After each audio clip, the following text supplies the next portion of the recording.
guys, welcome back to my channel. So in today's video, I wanted to share my Nolo list with you guys. I've been enjoying watching other people do a video similar to this, basically going through brands that I no longer am going to be picking up, with few exceptions, which I'm going to go through at the beginning so I don't have to keep repeating what those are.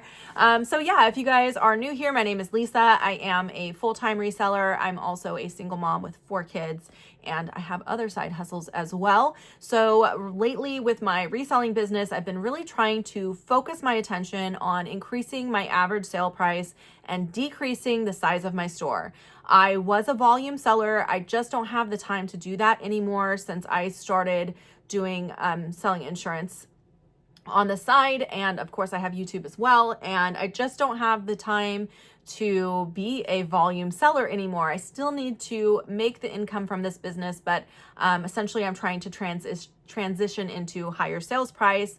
And I have currently 4,700 active listings in my Poshmark closet, which is crazy. I'd really like to get that down to around 3,000. It's a lot more manageable. It's easier to share my closet. It's easier to store and all of the things. So that is my goal. And as part of that goal, I have been a lot more conscious with my thrifting lately. I am trying to be a lot more particular. I am really trying to get my average list price at $35 or higher. Not average, I should say, my minimum list price at $35. So essentially when I'm picking stuff up now, I'm asking myself, can I list this item at $35? Now, it may be that I take an offer less than that, but I want to be able to at least initially list an item at $35. And if I can't do that, I'm not picking it up. Of course, I have to look at, my buy-in cost as well. I need my buy-in cost to be pretty low if I'm going to list it at 35. But today, what I want to talk about is some of the brands that I have found I can consistently not list them at $35, and that is why they ended up on my no-low list. Now, there are going to be some exceptions to each one of these brands, as there always is. There may be a very substantial piece, a highly desirable piece, or, if it's, a good material, like if it's 100% linen and a good style and in excellent condition and the right price, I might pick it up. The factor stacking, as people say. So there are going to be exceptions to every rule, but in general, when I see these brands in the thrift store, most of the time I'm going to say no, and the only time I'm going to say yes to it is if I can really look through this item and find many significant reasons why it would be an exception to my rule. And I need to know that I can list it at $35 or more and that it's going to sell quickly, because a lot of these brands are going to be very highly saturated as well. So I do find that these brands will sit a lot longer because there are, there's just a lot of inventory available to a customer in these brands. So, all right, with all that being said, let's get into the no-low list. All right, so number one, I kind of did a 2-for-1 because I kind of think of these brands in the same way. They're both mall brands and their retail price is very, very similar. So it's Banana Republic and Loft. So both of these brands, they're kind of geared to the same kind of client, which would be, a career professional type client. They are, retail price on these brands can be pretty high in my opinion. It's not a cheap brand, but there is just such a there's just such a massive amount of it out there that it's a hard sell. There's just not a lot of people searching for the brand, these two brands. And, like I said, there's just a lot of inventory available to people that can be really picky, and it can just sit for a long time. So both Banana Republic and Loft, I am no longer going to be picking up. Number 2 is Athleta. Again, there may be exceptions on this, but in general, I find that Athleta just does not move very quickly for me. I do still like picking up their outerwear, like coats and stuff like that, but most of their items, leggings, tank tops, t-shirts, even a lot of their sweaters, I just don't find that I can list them for $35 or higher, so I end up leaving a lot of that behind now. This one's hard for me. The next one is Torrid. I still want to pick up Torrid because in the past it always sold very quickly for me, but lately I've been just sitting on it longer and longer and having to sell it for lower and lower. So I really need to stop picking it up. But yeah, Torrid is definitely on my list. It's not that expensive to begin with. I did find for a while it was selling pretty well, and I think it was just because of a lack of options out there for plus size women, but I feel like that is starting to even out a little bit, and there's a lot more plus size available on Poshmark and Mercari and places like that. And so Torrid it's just not selling the way that it used to, so I am trying not to pick that up anymore. The next one is Levi's. Levi's used to sell fairly well for me in certain styles, not every style of Levi's, but certain styles, especially like the wedgie jean.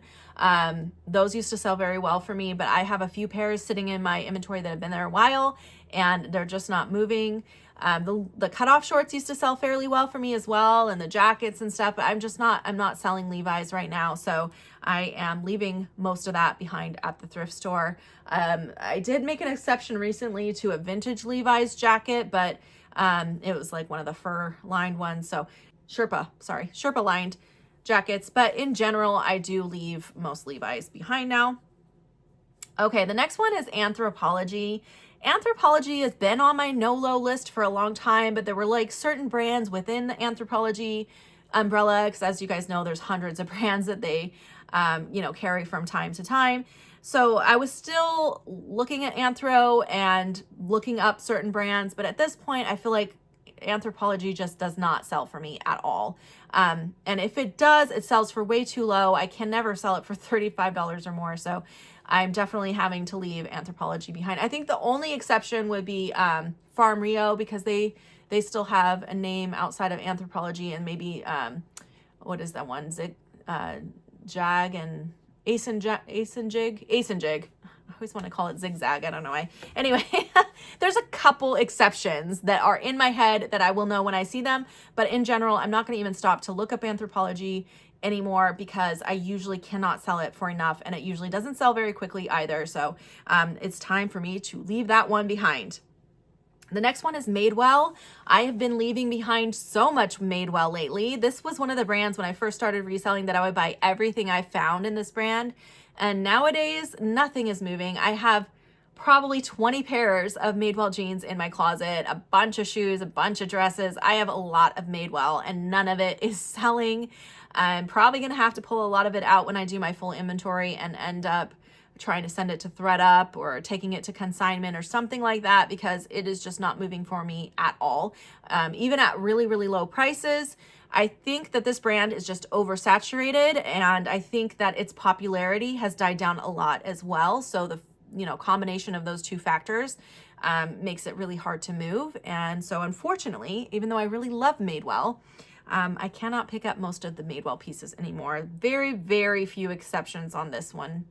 I can't think of any off the top of my head. Maybe a coat. I don't know. I was going to say a purse, but I have a Madewell purse that's been listed forever and I just can't give it away. And it's a really nice leather bag. But yeah, I don't have very good luck with Madewell. So, all right, next up is JCrew. I guess I could kind of include this in the Banana Republic and Loft category. JCrew is another one that just doesn't move for me anymore. Oversaturated. Nobody's searching for it. And yeah, it just doesn't move. And so I'm going to be leaving most of this behind as well. Next up is Cabby. Cabby, another one that, back in my original, when I first started reselling, which was about 6 or 7 years ago now, JCrew was one that I loved finding, but nowadays, unless it's like a really nice jacket, again, just doesn't move that good. So next is Zara. Now Zara, with some of their trendier, like very on trend, very like recent styles, if within the last 1 or 2 years, especially if it's a blogger favorite, I might still pick it up. But this is a brand that I've had to get super, super picky with. And even the newer styles I do find sit a little too long. So I don't love picking up this brand. A lot of times I will just scroll right past it and not even bother looking it up unless it's something that seems really, really unique or really, really on trend to me. And a lot of times when I do look it up, I end up leaving it anyways. So I probably shouldn't even waste my time looking up most of these pieces. But yeah, Zara is another one. I don't have very good luck selling it anymore. All right, you guys, and the 10th brand, the last one on my list, is Soft Surroundings. I used to love picking up soft surroundings, not even that long ago. I feel like just over the past year, it's really started to dip. And now it's gotten to the point where I'm not really moving the pieces that I have. So I'm gonna have to really step back and be a lot more picky. This is one of the newer ones on my list, as you can tell. So unfortunately, I do have to be pickier when I find that in the store, and I do need to look up comps on the exact style that I found. That one's pretty easy to find style because they do have like a style number on the tag. But yeah, I've had to get really picky with this brand as well. All right, you guys, that is my list of Nolo brands. I would love to know your list. What are you pulling back from? What are you not picking up anymore? Share your thoughts with me. I'd love to hear it. And thank you guys so much for watching. I hope this was useful. I'll see you in my next video. Bye, guys.